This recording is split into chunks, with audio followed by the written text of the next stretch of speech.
విశాఖపట్నం 93 మంది పిల్లలు.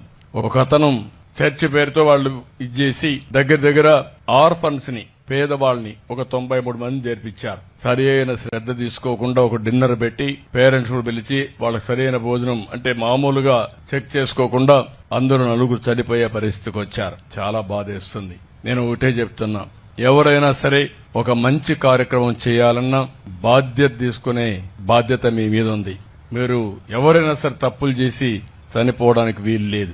అందుకే నేను చెప్పాను, ఇమ్మీడియట్ గా హాస్టల్ ని క్లోజ్ చేసి, ఆ స్కూల్ ని క్లోజ్ చేసి, ఆ పిల్లల్ని వేరే స్కూల్లో చేర్పించి ప్రభుత్వమే చదివించే బాధ్యత తీసుకుంటామని మీ అందరికి హామీ ఇస్తున్నా. రాష్ట్ర ప్రజానికానికి హామీ ఇస్తున్నా.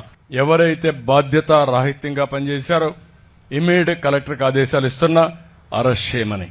ముందు అరెస్ట్ చేసి జైల్లో పెడితే రేపు ఇంకొకటి ఏదైనా చేయాలంటే 2 సార్లు ఆలోచిస్తారు.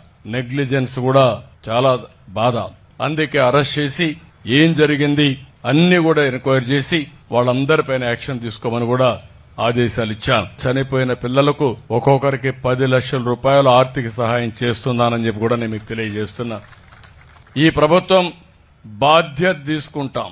వాళ్ళందరి ఆరోగ్యం బాగుపడే వరకు ప్రభుత్వమే ఖర్చు పెట్టి బెస్ట్ వైద్యాన్ని ఇచ్చి మళ్ళా వాళ్ళు బాగా కోలుకున్న తర్వాత ఇంటికి పంపించే కార్యక్రమాన్ని చేస్తాం. వాళ్ళకి ఏదైనా అవసరమైతే ఆర్థిక సహాయం చేస్తాను.